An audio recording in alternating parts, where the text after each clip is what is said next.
Man, this is Deion Dawkins, man, and you're listening to The Scoop on OurScoop.com. You already know.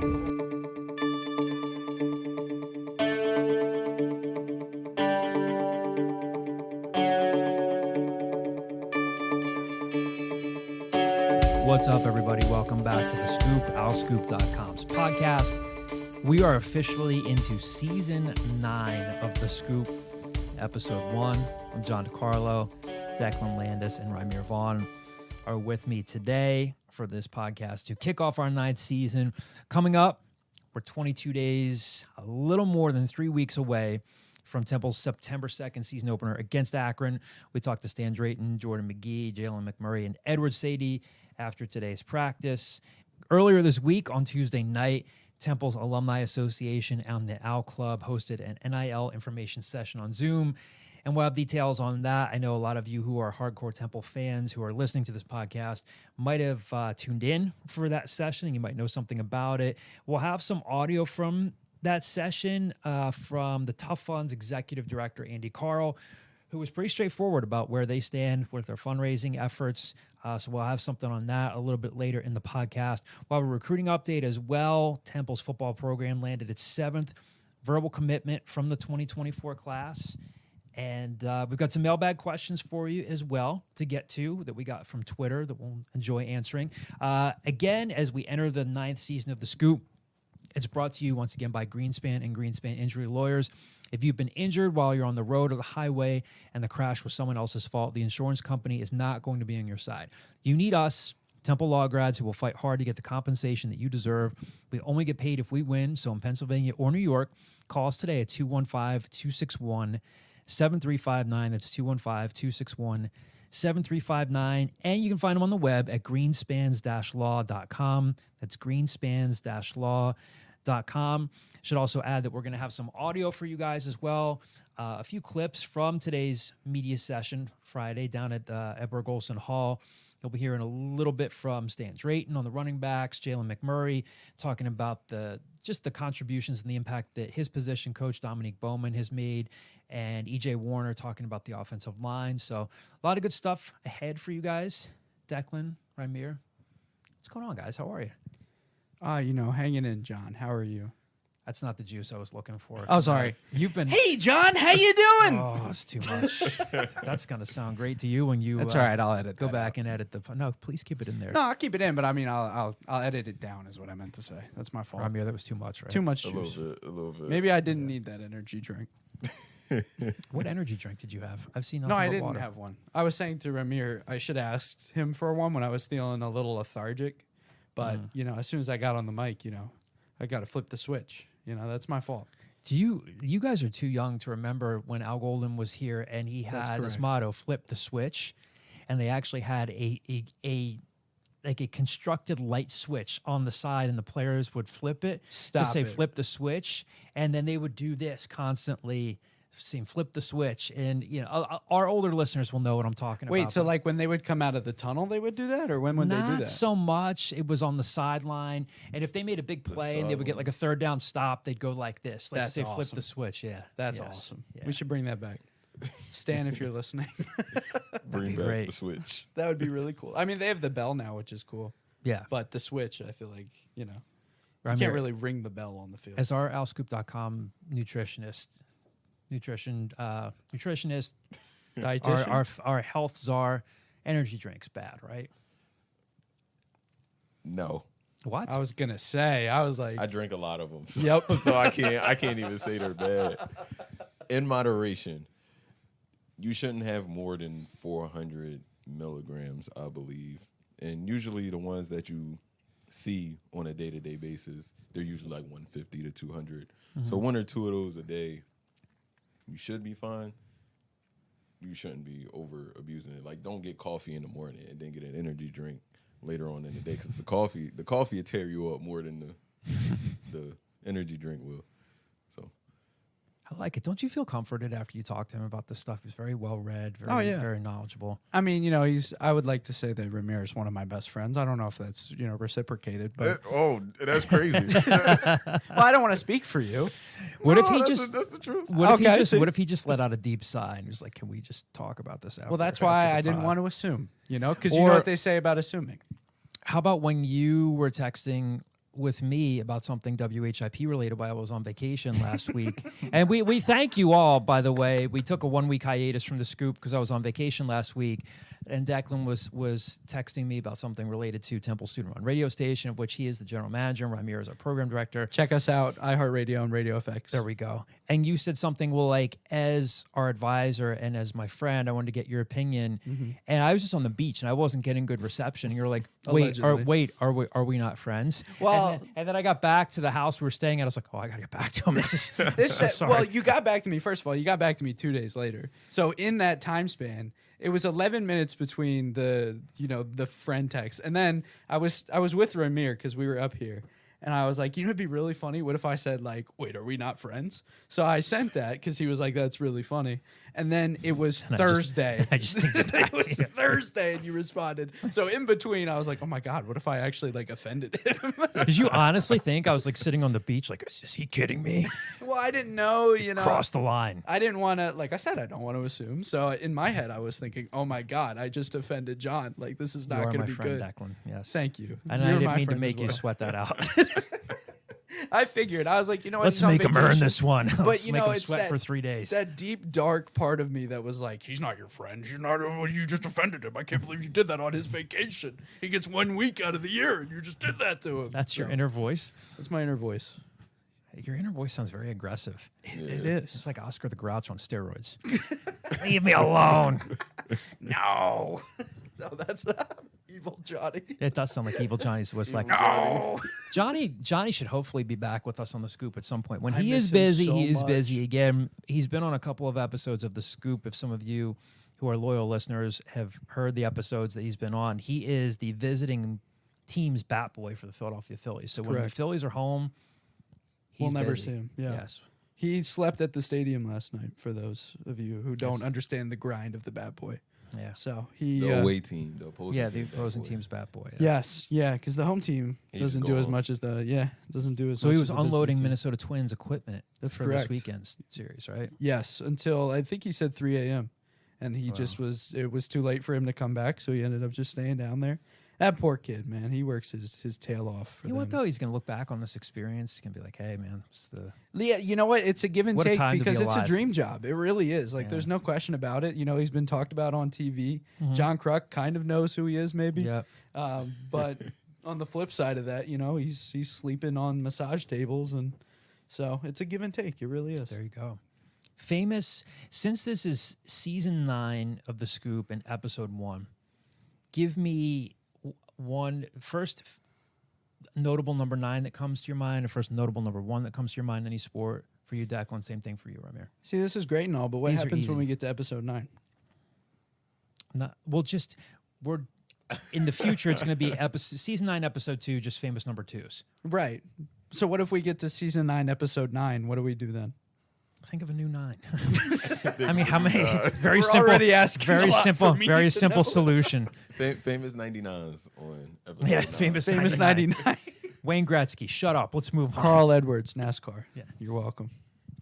I actually have a we doing NASCAR answer for 99s this, or- too. No, we're just a famous 9 and a famous 1. Oh, so now we blew 99s, too, for Stop episode asking questions. You're already making this too difficult. I think it's a valid question. Famous number 1, or are we doing famous number 9 Famous first? number 9. Okay. If I have to explain the directions to you one more time. Wait, I wasn't listening. Exactly. Wait, I was listening, but Ramir wasn't. So if you could just explain it Ramir, one is more he still time. talking? He's still I'm still- stalling because I he's can't still think of a number talking. 9. 'cause We'll go to my brain Ramir. is A killing- famous number 9 and a famous number 1. I hope I didn't take Declan's because he seemed like he had an aha moment. I but did. As the Birds fan, I gotta say Nick Foles. Okay, go. I'm Yeah. still good. Tony Romo. As a Giants fan, you should be ashamed of yourself. Why? That man threw so many interceptions to my favorite team. Oh, It's okay. unbelievable. Okay, that's you got a point. I've got 2. I'm cheating. One's a fictitious number 9, Roy Hobbs from The Natural. Great My answer. favorite baseball movie. We were talking about that the other You were couple talking about weeks The ago. Natural? No, we were in the group chat. We were talking about Oh, The about Natural. Natural, yes. I wouldn't say he's famous, but this is like a random Phillies number 9, Von Hayes from the 80s. Yeah, you're right. No yeah, idea Nick who that Foles is. is an obvious one. How about Yes. famous number 1? Ton of famous number 1s, ton of famous number 9s as well. But You ready for this one? yeah, Khalif Wyatt. there you go. That's a good one. Yes. That's a good one. You make it sound like he was this obscure Temple player No, from he like wasn't. 1938 that you thought of. It was technically before my time though, so and now he's back. So that's called full circle for you folks. There you go. Go ahead, your turn. I mean, do you just want to go all Eagles quarterbacks on this? I wasn't gonna say the obvious. I was gonna go. I guess I'm cheating again too with a slash. 2 Magic players. Penny, yeah. Penny Hardaway and Tracy McGrady. I have a Tracy that's a great McGrady answer. jersey. You do? Yes, There you go. I've never seen you wear a Tracy McGrady Magic jersey I've worn it like twice. That's probably in why. your life or ever like. like both. Recently? I guess. Oh, okay. Word. What about? Oh no, you first. Sorry, my fault. Are you done? No, I'm Probably. I'm kidding. I love you. we've had a long day. What were you going to ask me? Oh no, it's your turn. Is what I was gonna say. Famous number 1s? Yes. I mean, there are a ton, but Warren Moon stands out to me. Oh, okay. I was gonna say was- Allen Iverson is what. No, he wasn't Yeah, number 1. He wore number 3. Yeah, that Unless was he wore number stupid. 1 with the Nuggets, and I'm not aware. No, I think he wore one with the Pistons. Oh, he did? Yeah, Okay. That's He a wore dub. one with the Javon Pistons. would know that That's a one. dub. No, Warren Moon was just, I mean, I wasn't an Oilers fan, but, I mean, he was just Yeah. so much fun Changed the to game. watch play. Yes, he did. All right. Good stuff, guys. Good segment. Great segment. Great segment, one for the ages. Anyway, Stan Drayton did say today, Declan and I were able to get to the media availability after today's practice, and we're recording this on Friday afternoon. Got to talk to Stan Drayton, Jordan McGee, Jalen McMurray, EJ Warner, and Ed Sadie was a bonus while we were waiting Yes, for EJ. surprise. Rich Berg said, thank you to Rich Berg. Hey, can I get you anybody else? Talked to Ed Sadie for a little while. You can listen to the audio of all those interviews up on the site now. If you're listening, you want to check out more coverage. So Stan, among other things, said today that there will be a single-digit vote today. I don't know if that's going to be Friday afternoon as we're recording this or Friday night. So, and then I think they're going to announce or unveil the results of it Monday morning. He didn't He specific. didn't say what time Monday. He didn't say what time, and I don't know if it's going to be like a gradual thing. So the players are going to have more of an input in the process this year. As most of you all know, Jordan McGee and Jalen McMurray, again, 2 of the players who spoke today, are only 2 single-digit players on the roster right now. So I know we've gotten mailbag questions about this, and this will reveal itself in a couple days, obviously. But let's go around the horn here. Let's assume, and I don't know why we would assume, but again, I don't know if they're going to do a couple of different votes. Let's pick 2 players. Give me your 2 who you think are, you know, if I say to you Monday morning we're going to hear about the new single-digit players, give me the 2 guys that you think are the next single-digit players. Declan, I'll start with you. I mean, so we the- can hold your attention span. Well, thank you. I appreciate that. I mean, it's low-hanging fruit because all we've heard out of the offseason about this guy is how much he's grown as a leader. You know, it's only his 2nd year in the program, 1st year as a starter, full year at least as a starter. And all anybody's talked about is how much he's grown into a guy that lives in EO, lives in the film room, leads by example, trying to be a little more vocal. Stan Drayton said on Media Day he's given him the green light to just go out and be that true leader, and that's EJ Warner. I would be shocked if he doesn't get voted. I didn't know as a who you were going to single-digit. say after all that build-up. Oh, really? Who were you thinking? No, I'm being sarcastic. Yes, I thought you were going to say E.J. Warner. I'm sorry. No, but I think that's an obvious one. So not to take that off the table, but you know that's up my alley. And then, in all honesty, I think a one that could go under the radar is maybe like a Jordan Smith out of the tight end room. I think he is another guy that probably leads by example. We haven't heard much from him in terms of. I don't think he's talked to us this offseason, has he? Not that I remember. don't think so. But he's a very hard worker from what we've heard. Somebody that guys look up to. I think that could be like a dark horse candidate. Somebody that maybe isn't out in front in the media, at least this offseason, but I wouldn't be shocked to hear his name called on Monday as well. Mayor, what do you think? 2 single digits. And again, you can mention one of the guys that Declan mentioned. I think EJ is the obvious one. EJ Warner is the obvious one. Kind of weird not seeing him in 13, though. Yeah. I believe he did say that he would like change it if he, or he would welcome the change. But it just feels weird to not see him at 13. Like I feel like that's his number. But going to the other side of the ball, to a man who also wears 13 right now, Leighton Jordan. He was their best player on defense last year, and excuse me, we haven't gotten the opportunity to talk to him as much. Toledo, you mean? Yeah. Yeah, I mean, a lot last year, but not yet this offseason or preseason. So I haven't gotten the opportunity to ask him a question about, how he's taken, leadership role, especially since there's a lot of guys who left, like Darian Varner last season. They're second sack leader. Yes. And he was a single digit. So obviously he had some kind of role in the leadership of that team. So I would expect for him to take that role from Darian and run with it. Yeah, I could see that. I mean, again, I'd be shocked if we're not talking about E.J. Warner on Monday as the next single-digit guy. For a second one, there are two guys bouncing around in my head right now. David Martin Robinson at tight end. And I don't know how much of a dark horse candidate this is, but they really seem very, very high on Ben Osweke at corner. And I think, Stan's spoken highly of him. I think I asked Jalen McMurray about him earlier today, and they just really I'm not saying his name comes up constantly, every single session with coaches, but it's just a feeling. I'm not saying he is yet the player that Jalen McMurray is, and that's not to say that Jalen McMurray doesn't have a lot to improve upon. He got a single digit early on in his career, but I still think Jalen has some work to do. But Ben Osweke is my sort of dark horse candidate that the JUCO recruit out of Blinn Junior College in Texas. Just kind of think he might be in the mix, but we'll see. I think it was it Jalen or Jordan, one of them. I think it was Jalen McMurray. I said Jalen. He was like, I didn't even know there was going to be the single digit vote.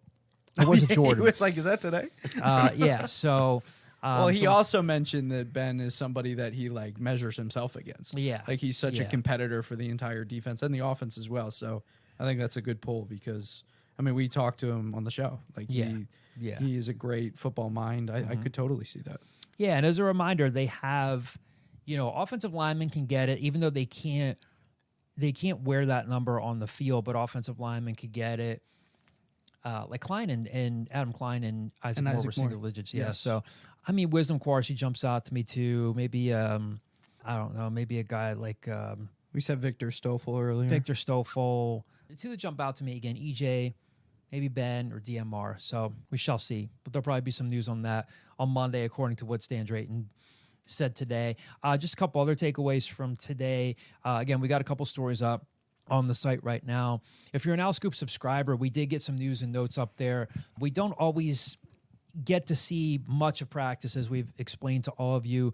Most of the time, it's either the first 15 or last 15 minutes of practice. Today happened to be the last 15 to 20 minutes of practice, and sometimes that's just stretching. I think even when Eli Voppen said hey, we can head outside now, I think I said to you, now we'll watch some stretching. Yes. And sure enough, we actually got to see some football. Again, I know I sound like I'm being overly cautious here, but again, it's the last 15, 20 minutes of practice. Even if you hear the coaches say twos or threes, that's not anything that is set in stone or permanent. So we didn't see E.J. Warner throwing the ball around today, but I do have some notes about what we saw in there. Some names of guys that aren't going to start, but a couple of guys that flash. So if you're an OwlScoop subscriber, you can check out the football board, some notes from what we saw in those last 15 or 20 minutes or so. When we got into the building afterward to talk to Stan, a few takeaways from that. Again, he said it's the quarterback job is E.J. Warner's to lose. He mentioned that Quincy Patterson would be the number 2 quarterback right now, something he said earlier in the week as well. Again, dropped some notes about today's practice on the message board. A few other names that Stan got into today. We've talked about the arrival of players like Kyle Williams, especially from Declan, who was starting the Kyle Williams fan club. Yeah, and Ramir. I'm right now. If he's the president, I'm the vice president. I was going to say co-president. But does Kyle Williams know how much you guys love? Definitely Kyle not. Williams? We've never actually spoken to Kyle Williams. Maybe we can change that. Do you ever watch It's Always Sunny in Philadelphia? No, I got like halfway through the first episode, and I was like, so you don't know about the episode where they write, oh God, this is terrible. Why am I forgetting the name of the character who writes the fan letter to Chase Utley? Oh, is it Rob? Rob. It says like, I love you, you run fast, you have great hair, or something like that. I mean, it's true. You All guys true should write a things. letter to Kyle Williams, like an old school snail mail letter. You know, I just feel like that probably goes against, you know, we've got a lot of irons in the fire this year, you know, journalistic integrity and whatnot. So Exactly. Yeah, I was probably not a I was great testing idea. you. So see, there we go. there we go. Up top. I don't know how much Darvon Hubbard's still going to be in the mix. The Texas A&M transfer, it wasn't a significant contributor last year, but his name came up today. But obviously there were a number of different reasons why the running game was not as consistent as it could have been last year. Injuries on the offensive line, inconsistency on the offensive line. Sure, the backs themselves, they do really seem to be very pleased with the return of Tyree Foreman as their running backs coach, who was here when Matt Rule was here, Al Golden was here. But with the backs, again, we've talked a lot about Kyle Williams, the newcomers like Kyle, like Jaquez Smith, EJ Wilson, another transfer. It does sound like Ed Sadie has sort of, for now, separated himself as number one back in that room, which could mean, again, that the line has improved and that those three guys, along with Hubbard, have competed with him to get better. Here's a clip of Stan talking about the running backs and how he's been more pleased with, you know, what he's seen there, again, as a former longtime running backs coach, as a college running back himself. Again, this is a guy who recruited Bijan Robinson to Texas. So for all of you fantasy football enthusiasts and maybe any That's you. our Yes. Atlanta-based listeners who are excited about Bijan Robinson, you know, Stan recruited him to Texas. But, you know, Stan doesn't go more than a couple of weeks where somebody says, hey, you're a former running backs coach yourself. What have you seen from the backs? But his voice did pick up a little bit today where he said, yeah, like they've been better at the point of contact, taking on contact. You know, they've had a couple of padded practices now. So here's Stan talking a little bit about that. Yeah, well, I'll tell you what, you know, to the credit of the running backs and Coach Foreman, that's the one thing that I think has improved tremendously is our contact balance at the running back position. You know, those guys are starting to deliver the blow. They're running through tacklers. Is it 100%? No, but we've definitely made improvement in that area. And when you put full pads on, that's the one position that I'm looking to see. What can they get on their own on contact? And I'm starting to see that improve. What have you seen specifically from the three newer guys, from Kyle, from Jaquez, and EJ? Yes, EJ, yes, sorry. All those guys are competing their butts off, and they've got some natural running instincts to them. I mean, Kyle and Joe bring a lot of versatility. You know, you could throw the ball to those guys out of the backfield. You know, just the competition level led by Sadie, to be quite honest with you. Just a guy who's stepped his level of play up during this fall camp. He's in great shape, and he's pretty consistent with the way he's running the football in the run game, the way he's protecting the quarterback in the pass game, and I think that's setting the standard for the rest of those guys in that room. They all have their strengths and weaknesses. The thing I love about them, that they all bring something different to the table. You know, so I think that they all should be, in their mindset, getting ready to play some ball for us this year. All right, so we also mentioned that we talked to Jalen McMurray as well. So in talking about Tyree Foreman as a coach who seems to have made a difference, Tyree knows the school, coached some good backs. It just seems like they were looking for a different level of coaching at that position. And so far, again, Temple is 0-0 right now. They're coming off a 3-9 season, so I'm not trying to hype them up before they've done anything, but it has come up more than a few times. And they seem to be happy with what they're getting out of that room. Another room they seem to be happy with. When Jalen McMurray was talking today, I think I asked him, like, where technically do you feel you've gotten better? And right away he said, you know, that's all Dominique Bowman. Coach Bowman seems to have made a real impact in that room. Stan mentioned Dominique Hill today, a guy that very much had his ups and downs last year, the South Carolina transfer, but they seem to be pleased with what they've seen from him in the offseason. Again, we'll see if it translates to the regular season. But here's Jalen McMurray talking about the difference that Dominique Bowman, his position coach, has made for him. Yeah, so I would say Coach Bowman, him coming in has made tremendous leaps for my game, like technique-wise. Like, he's a crazy technician. Like, every little detail you have to get right with him. So I feel like him being my DB coach right now, my cornerback coach right now, my game has gone definitely upwards when it comes to technique. And then here's a clip from E.J. Warner. He was asked about the offensive line. E.J. gets asked a lot. At me, everybody says, what do they say during the offseason when people talk about E.J. Warner? What's the one topic that always comes up? His dad? Yes, but no, it's People love to ask him about his dad. Well, nobody's really asked him about his dad recently. No, that's what I'm That's talking not about. true. When people talk about his work ethic, what do they say? Oh, that he's always in the film room. Always in the film room, always in the building. So then EJ was talking about that and happened to mention, like, hey, the offensive linemen are always in the building too. But EJ talked today about, again, we'll see what happens during the season, but there seems to be a little bit more optimism about the offensive line. Not to sound harsh, but they have nowhere to go but up. Again, through, I think we knew it was going to take Chris Weazahan some time to get things to where he wanted them to be. I'm not saying that there's a Deion Dawkins on this line. I'm not saying that there's a Matt Hennessy on this line just yet. But last year was a year where he'd come in and say, here's what I have, here's what I don't have, here's what I need to get in the portal. We talked to him earlier this week. But there generally seems to be more of a level of optimism about the offensive line. We asked EJ Warner about the offensive line and what needs to come together there in terms of the cohesion. Again, they were one of the worst rushing offenses in America, but they were also one of the better offensive lines, at least with sack numbers, sacks given up. I think part of that was on them. Part of that was on EJ just knowing wanting to get rid of the ball. But EJ Warner himself seems to be a little bit more optimistic about the offensive line, and here's what he said about them earlier today.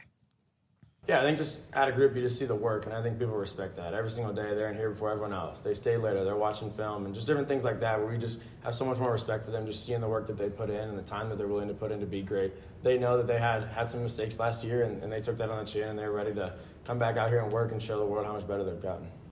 Also promised you guys some recruiting news. Declan Landis, a Salesianum School defensive lineman, is Temple's newest verbal commitment. I'm pumped. Ahmad Foster announced Friday. This was sort of expected that he verbally committed to Temple. He chose the Owls over Old Dominion. So he's Temple's 8th verbal from the 2024 class. Again, most of you know this, but just a reminder, if you're new to college football, new to this podcast, these guys are verbally committed. They have not yet. If you're new, welcome. Welcome. Sorry. Come on. You looked at me as if to say, like, don't be so rude to our Yeah, guys. welcome. Good Lord. How about Rivals finally slapping an actual valuation on player here? Adrian Lang, 3-star defensive back. I talked to him. Go read that article. There you go.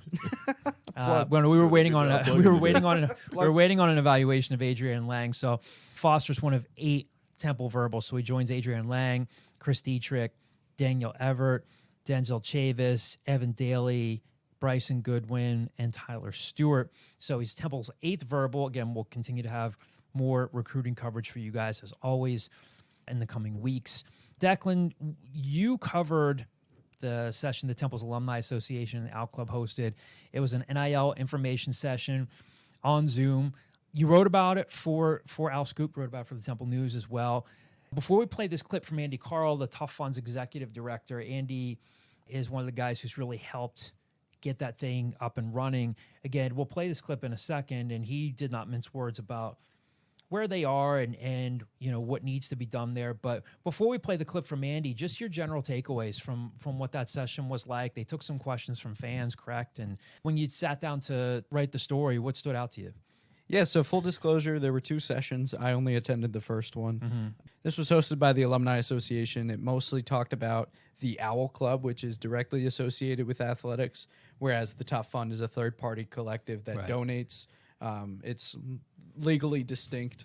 But I think the big call to action was, and Andy actually said it toward the end, which was, I think, very poignant and is a testament to college athletics as it is right now.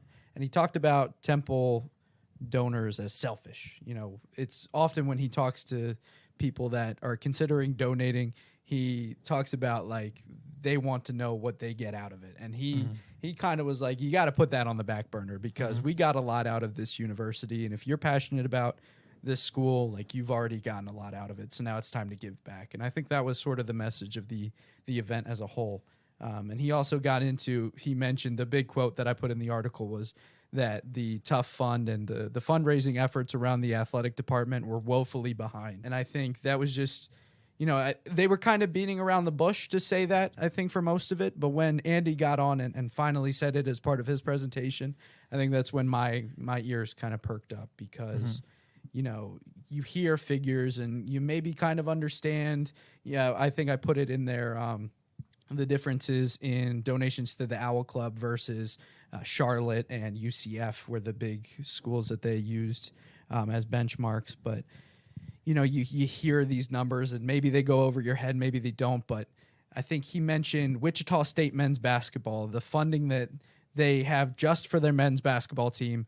Temple has 10 to 20% of that going into the TUFF fund every year.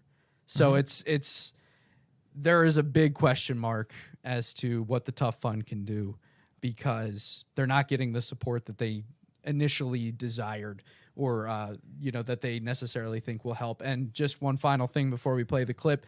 The other thing I thought was interesting was toward the end of the session, somebody asked Andy, like, how do you measure success? I don't remember exactly who it was. And he mentioned in 3 years, if the TUFF fund doesn't take off, maybe you just let it go and maybe it's time to start something new. So maybe there's a running clock on it. I don't know. That's kind of what my takeaway with that was. But, there is definitely not a shelf life necessarily, but if things don't start ticking up, it's time to start answering questions. So I think this is a big couple years for them. Yeah, and Andy's one of 3 people involved with the TUFF fund, along with Seth Goldblum and Chris Squeary. And I think that was his way of saying, look, we need to see some real progress here. And he mentioned that Memphis has not just one, but several collectives. The figure that you were referring to earlier, he had said that recently the athletic director at Wichita State. So again, you have to remember they're a basketball-only program in the American. They have a 3-year goal of $1.2 million that's just solely focused on their men's basketball program. And yeah, he said the TUFF fund is at maybe 10 to 20% of that. Yeah. When Temple's recruiting in the 2024-2025 classes, and again, Temple did not go to the NCAA tournament under Aaron McKee. So again, I don't want to ignore that, but Temple should be able to win recruiting battles against Wichita State. But if Temple's fan base, if they don't understand that NIL is a priority, they got to get that. And you're not going to win recruiting battles against Wichita State. And I'm not saying that they were out recruiting Wichita State all the time to begin with, but it was a pretty, again, I wasn't able to cover it, went back and listened to the audio again. You'll hear a clip here in a second, but pretty honest session on where Temple is and where Temple is not. Yeah, it was like brutally honest in a way that, I'm naive, maybe I'm young. Like, I've only really had 1 year of covering Temple, but it was a kind of brutal honesty that I've never heard. And I think that was what was jarring. Yeah, so here's Andy talking about, and this is from the first session from Tuesday night's event, talking just about where Temple is and where they need. Nationally, we are in a very disadvantageous spot. As I speak more and more with folks that are running collectives, as I sit on phone calls, we are woefully behind. And I think we mirror similarly the numbers that Ed showed us earlier with regards to the Al Club. We lack participation, we lack understanding, and we lack financially. Nationally, I don't know if our collective is in the top 200 of funds that we have at our disposal to be able to empower our student athletes to make the impact that they need. All right, so let's close things out here. We got about 4 or 5 mailbag questions from Twitter. First one comes from the Twitter handle Storm and Foreman. Kyle's not here to answer this one. This is kind of funny. How can I get Peloton outputs as high as Kyle Gauss? You can't. Sick brag from Kyle a few times. I was on the Peloton the other day. Yeah, no big deal. Not to brag, but I was working out, and it wasn't on just any average exercise bike. It was a Peloton. Sorry about it. Moving right along, guys. He doesn't talk like that, but yes. Yeah, how can I get Peloton outputs as high as Kyle Gauss? Short answer, you can. Storm and Foreman, we will have to answer that for you maybe next week from Kyle. Then he says, for a Temple-related question, I haven't been keeping up with the football program much this offseason. What are the big storylines I should know going into the season? Good question. We've touched on a few of them already. The obvious ones are E.J. Warner has been as focused and as improved as advertised. The offensive line, again, seems to be improved. We'll see. Some of the storylines are similar, not identical, but, and I know this is high praise. Kyle's kind of made this comparison. The year one to year 2 leap in Matt Rule's head coaching tenure. And you could see near the end of Matt Rule's first season, at the beginning of the season, they had a brutal loss to Fordham. They had a brutal loss at Idaho. And then the staff was basically like, okay, F it, we're going to start playing some younger guys. Now, the Temple's lost last season in November to Cincinnati. They couldn't move the ball much at all on like a cold, cloudy day against the Bearcats. But you could see, and 1 week they're going toe-to-toe with Houston. You could see, like, wow, E.J. Warner looks like he belongs. Oh, it looks like Jordan Smith's starting to turn the corner. Some other guys are starting to turn the corner. Leighton Jordan obviously had a big breakout year. So some of the storylines that you want to see developing are kind of developing. Like, some other guys are starting to flash. Like we talked about Ben Osweke earlier in the pod. Guys start bringing up some other names, and it's like that next wave of names. Wow, like Jordan McGee stayed, and he's as good as advertised. Trey Thomas, another guy who, if he remains healthy, could be a real pass rush presence for them. I mean, what sticks out to you guys? I mean, we've been in some of the same media sessions, but if you were answering this question here, what are some of the storylines that he should know going into the season that we maybe haven't touched on? I think beyond the team itself, it's the new look American. You know, there are different players in this conference now. Temple faces 3 of them. You know, that's opponents that they haven't necessarily either faced in a long time or ever faced.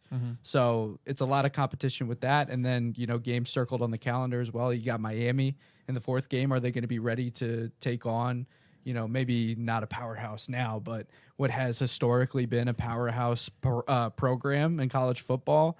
I think in terms of the schedule, those are some storylines to look forward to, and not necessarily just on the team as well. But there are plenty of team storylines, like you mentioned. What about you? You study this team a lot. What any other storylines that you're thinking of that you haven't mentioned? Again, we'll have more preseason coverage for you guys. Look ahead to different opponents and stuff. But if you were talking to this guy on Twitter, what are some of the storylines that he should be aware of? Can the offense find their identity? I don't think that they didn't have one last year. Like you said, it was games where they went toe-to-toe with Houston, with ECU, and there were games where they couldn't get past midfield.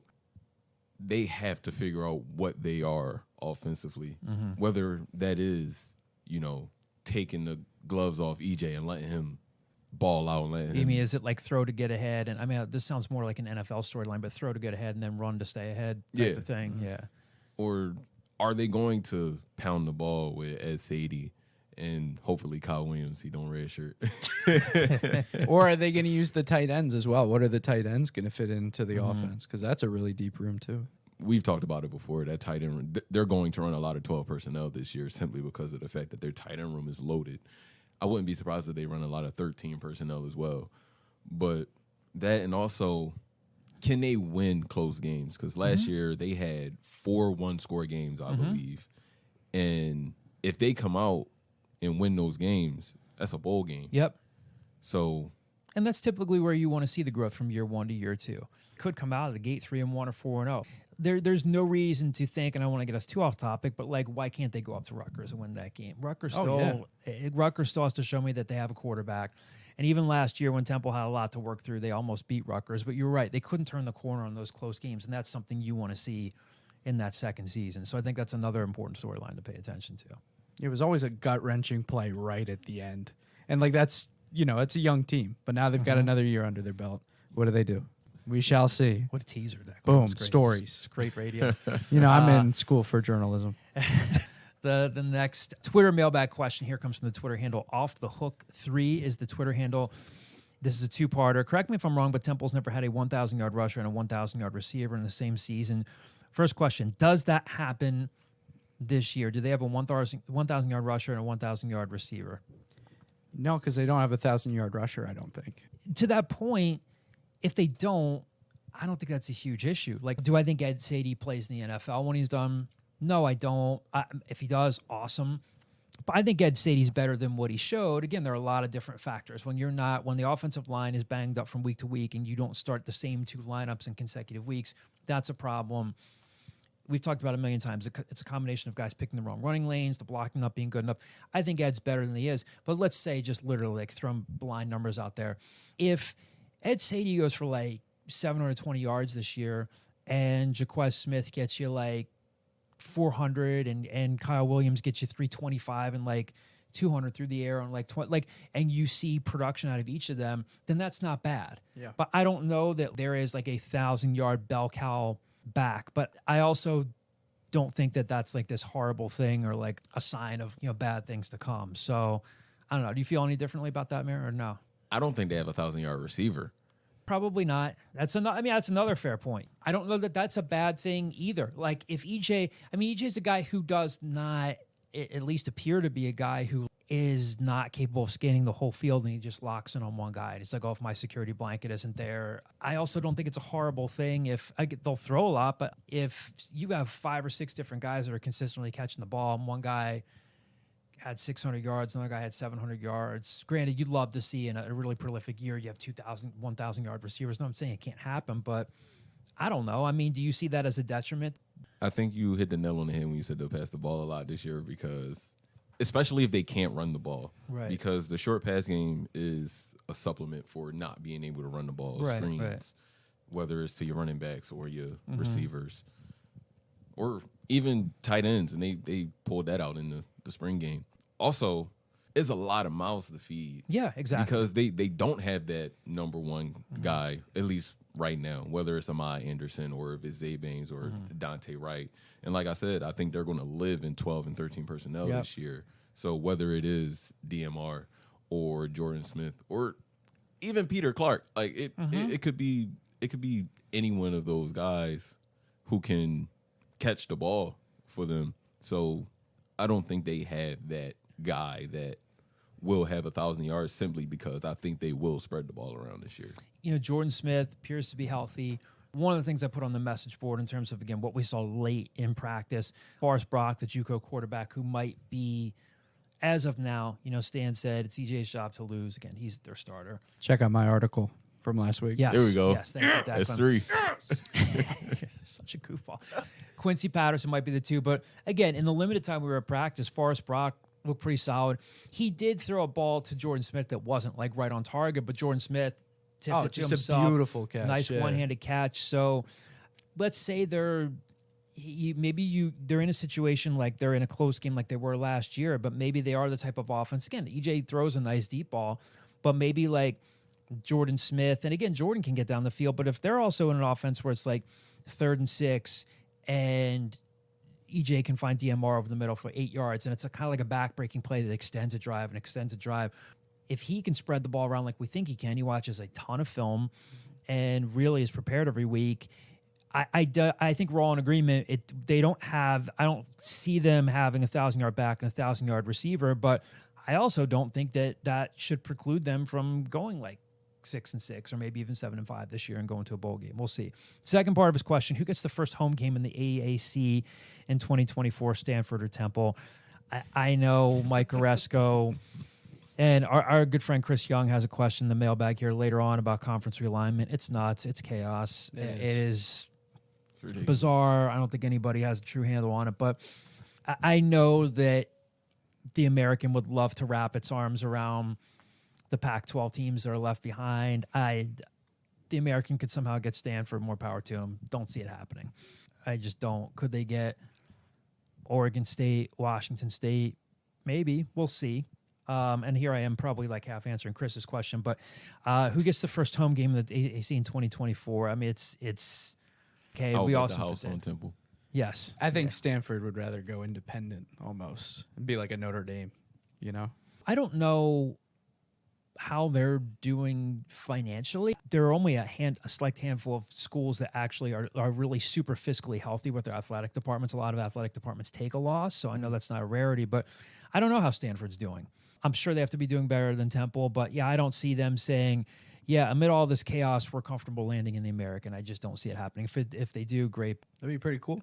If you're Mike Oresco, sure, you want to try to scrape up the teams that are getting left behind. I Oh, just no don't doubt. think it's going to be Stanford. Yeah. Our buddy Varun Kumar, a longtime Temple fan, although he's a Pitt graduate. If you know Varun, you know how passionate he is about Temple. Has Shout written out. for owlscoop.com in the past. Good friend of ours. Off topic, seated or unseated roll if you're ordering a hoagie? Seated. It's delicious. I love a good I seated mean, roll. seated or unseated? I love a good seated Don't give me roll. this answer like I'm cutting carbs. I don't need I hoagies. don't No, like seeds, bro. I've never had a seated hoagie. Stop. Oh, We did it at come on. Max's. That was a cheesesteak. Okay, Well, I mean, fine. it's close enough. Yeah. So is a seated roll? I'm like is a seated roll better than an unseated roll? I think it's a lot softer, and I think that helps. See, I don't know. I haven't had enough seated cheesesteaks in my life. A good seated roll is. I love a good seated roll. I love the good people at Wawa, but I think they have skimped on their rolls over the past few years. Wawa rolls used to be. I kind of agree better. with that. But like a good Sarcones, like seated roll. That's how I am with Eating bagels. though, too. sandwiches in Philadelphia. Mhm. They're just. Like I can't Just eat better. just a plain bagel anymore. I need some seeds on it. I need an onion bagel. Like it's just Everything. It makes it 1,000 times better. Yeah, everything bagel, Everything. poppy seed, whatever. Why are you staring at me? Because like Varun that? didn't ask about bagels. But it's similar. I know, I'm similar just- products. I'm just giving you a hard time. Seated roll for me, Varun. Last mailbag question here again from our friend Chris Young, great engaged student here at Temple. My guy, Involved in, Youngest. the youngest. We Temple love him. student media. We love Chris. Um, He's had a heck of a summer too. He's been doing media relations for the Reading Phils, right? Yeah, he's got a couple of different shout outs from Temple University. Yes, absolutely. So No we big deal. love Chris. Shout out, Chris. We knew him when. We knew what. He just says opinions on conference realignment. Like I said before, it's Crazy. complete chaos. I don't know in the future what's going to happen if like football is going to break off entirely from the NCAA, and it just sparks so many opinions where people are like, oh, I remember when conferences actually meant something, where they were actually regionally aligned. And actually Varun himself, I saw him going back and forth with somebody on Twitter. It's that A10 account. The It's like name college basketball, something, history, something. No, like it was that. something about the A10, about from a game from the 90s where Pepe Sanchez hit this like 30 Oh, yeah, footer you at retweeted McGonigal it. Hall. And some guy came at Varun and was like talking about their mid-major league and Varun.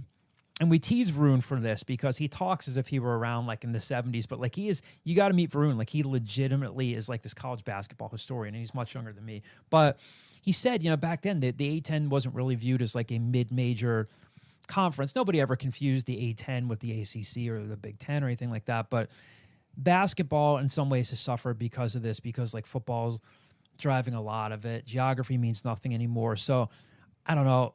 Like I said before, my opinion on conference realignment, it's total chaos. I don't know where it's going to lead. I feel like several years ago, it used to be a situation where teams were trying to take a step up if they could read their resume the right way. Like, hey, look at the TV market we're in. Look at the academic progress we've made. Look at the wins we've had. Look at the fundraising we've done. Now it's just like big programs are struggling to find their identity. So if you're a Temple fan, you're saying, well, where does that leave Temple? Whatever cliche you can think of, expect the unexpected.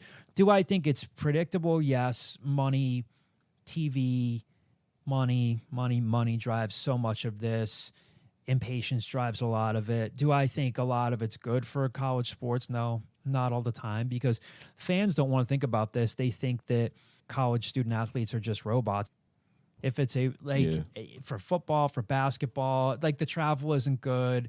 It's nuts. Beyond that too, like, I've covered non-revenue teams and talked to them about their Texas trips already. And you're missing weeks of school at a time. And that's not to mention, like, that's if you're playing all these schools at one time. And the travel themselves, like going to Oklahoma, like I couldn't imagine moving that to Oregon State and Washington and, Stanford potentially. Like, it's unreal on these athletes that, we don't necessarily talk about because they're not revenue sports, so it affects more than just these football and these basketball programs, because you're not just moving those teams, you're moving the entire athletic department. So yeah, and it's not the teams didn't travel for non-conference games before, but I'm not shocked by any of it. Florida State, they're the next domino to fall, depending on if they stay or if they go. But like the programs that are fairly profitable and really seem to have their act together when they're struggling to find their lanes and all of this, and you're like, well, I guess anything goes at this point. yeah. So, Chris, we hope to see you soon, buddy. I don't have any super insightful answers for you on this, other than I think it's just total chaos. And Yeah. you're a Temple fan. I have talked to enough people to know that this time in August of 2023, that Temple is positioned or aligned to make any sort of moves. I know people don't want to hear that. I'm just not hearing it. I'm not seeing it. I'm not believing it. It's not realistic. No, and it's a shame. There are some people that believe that had Matt Rule stayed, the Temple would have been a really attractive candidate for the Big 12, but like you can't guarantee that. No, you can't guarantee that. You can't live in the past. So Yeah. I don't know. Anyway, Chris, we'll see you soon, buddy. Any final closing thoughts, gentlemen? Words of wisdom. No, I'm not that smart, but thanks for listening. Thanks for sticking with us. If you're not subscribed to Owl Scoop, go do that. please. And thank you. Ramir. Man, And I put you on the spot for just absolutely no reason. Also, Napoleon Dynamite, great movie. Go ahead, your turn. Breaking Breaking alert. news. I do Great appreciate the movie. fact that you will, as a guy who is so far behind on some shows, and people are like, you really should watch this series or watch this show, and I say, yeah, I'll get to it, and I never do. Yeah. I don't recall saying you should go watch Napoleon Dynamite, but you and Ray Dunn will actually go back and say, I'll go watch this movie. Yes. And then literally within a few days you report back. I'm like, oh damn, they actually made time to do this. It's a great, And it's not that you guys aren't busy. Yeah, well, I was very busy. I was doing that while doing some other work, and I think it was just it was a good time. I was able to laugh, which the summer's been busy, so it's nice to be able to have those moments. But honestly, probably maybe in my top 10 movies of all time now. So And you're concerned about the new glasses you got and looking like Napoleon Dynamite. That's correct. Yes. We'll see. Sorry, I didn't Not mean to everybody steal can your have the cool thunder. glasses that Ramir has. So No, not even close. yes. Well, thank you all for listening to another episode of The Scoop. We'll be back next week with more recruiting updates. Oh, we should actually say, as we close things out here, one of the things that I forgot to mention, Ramir wrote about Cam Wallace from a couple weeks ago, right? Yes. Wrote about Cam Wallace from Westtown School 2025 guard.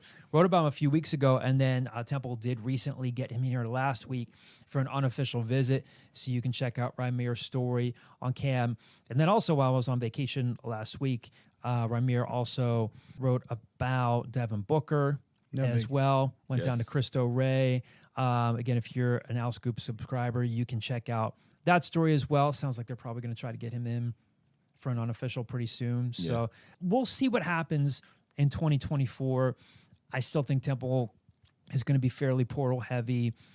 I think there are a few guys that they're zeroed in on in terms of high school players. Whether they get them or not is another thing. But again, they're very, very engaged. We'll have to see how it plays out with so many of these local guys: Devin Booker, KJ Cochran, Kai Shinholster, and Cam Wallace. So again, check out Ramir's story on Cam. And also, hey, congratulations to Joe Klecko as well. Yes. He has formally been inducted into the Hall of Fame. You guys give him a little round of applause. It was hard to hold the mic and give a round of applause. Very but, nice. So Joe Klecko's worth it. Yes. So formally enshrined in the Pro Football Hall of Fame last weekend out in Canton, Ohio. Again, if you subscribe to The Scoop, you know that I talked to Joe back in March. So I believe that was, I want to say episode 31-ish of season 8. I don't know.